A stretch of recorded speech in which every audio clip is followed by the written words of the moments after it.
Hi gorgeous humans, and welcome back to another YouTube video. Now I know today's video looks a little bit different. The joggers and hoodies are gone and I am all dressed up because we have a family wedding this week. I say this week, we have one today in a couple of hours. It's far away, it's in Essex, so we've got a long drive ahead of us, but I really wanted to make sure I still got a video out for you guys. And the more I thought, the more I realized, you know what, I have the perfect topic to talk to you about.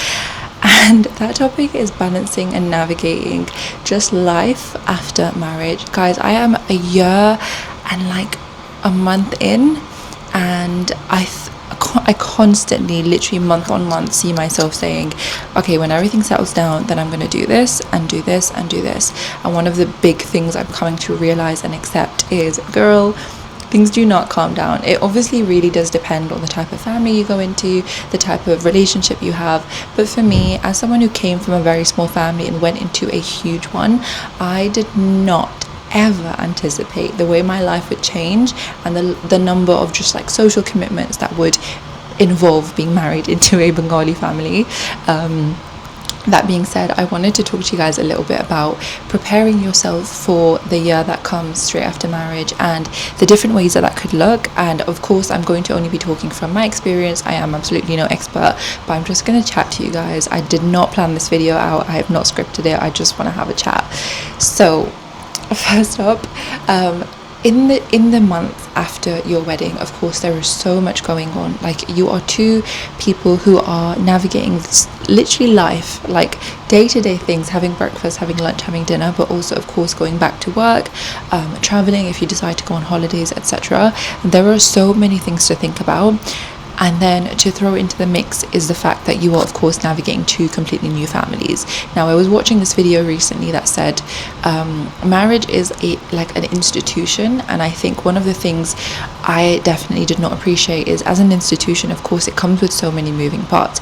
In an institution, there is a leader, there is, there are employees, or there are people. I don't want to call us obviously them employees, but there are different people that fulfill different roles. And I think one of the traps that we fall into in this kind of generation, but just often in our thinking, is, it's just going to be me and you, and I want to focus on just me and you, and that's it. And I can't lie to you, till today I still most definitely say those things. And of course, like, to some degree it definitely is. It's just me and you, and I want to focus on just me and you. You are a unit, but you are also part of this institution. And I think that was something that took me such a long time to get my head around, again, just as someone that comes from such a small family. So yeah, in terms of marriage and like thinking of it as an institution, it does make you think, okay, what is my role in this institution, and how can I do my best to navigate like becoming the best in that role. And the way I can give you an example is, for example, I recently started a new job, so I now have a new role. And in my first week of the role, I was like, oh my gosh, what am I doing?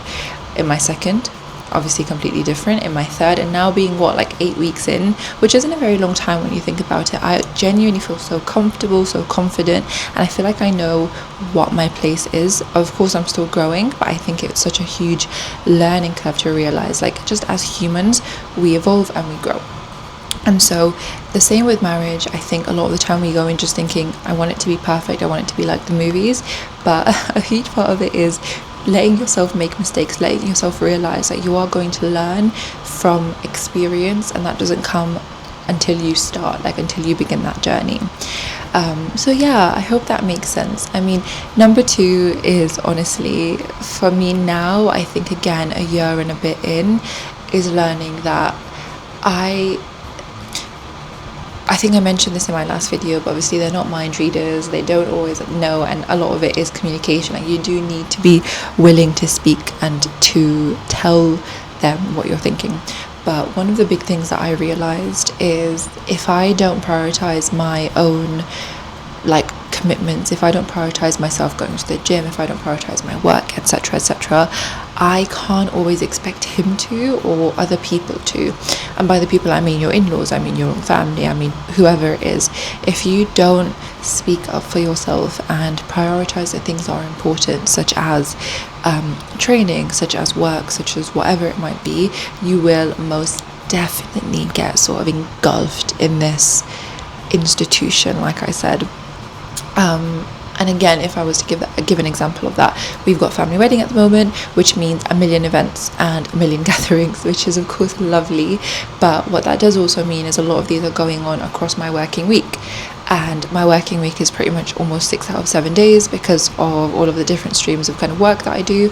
And for that reason, like about 12 months ago, 11 months ago, whatever it might be, would just say yes to everything. I'd be like, yeah, okay, I'll be at that event, I'll be at this, because I think in my head I just thought I have to, and I don't, like, you know, saying no is bad. And for that reason, of course, my work suffered, and for that reason, of course, I kind of burn out because I'm trying to keep up with a whole social life that I never once had, a million new faces that I never once knew, and then on top of that, all of the things that were already on my plate. So I think one of the other big pieces of advice I would give is, honestly, think about your plate and think about how much is already on it before you're adding new things on. And if you are adding new things on, think about whether it's because you want to and what you will of course get out of that, what your intention is for doing that. But then most definitely think about, okay, if I'm adding this thing on, what thing on my plate at the moment can I afford to let slip, or can I afford to, okay, like deprioritize and put onto my kind of to-do list for next week. That was honestly a huge one for me, that I'm only now like 13 months in being able to do. Like, again, this past week, which is a wedding week, I was like, no, okay, I can't do this thing because I'm working, and I can't do this thing because I need to go to the gym, but I will prioritize the whoops, I just got disturbed because it's time to go. I can't even remember exactly where I was at the end of that video. I don't know if you can hear that noise. That's him saying we gotta go.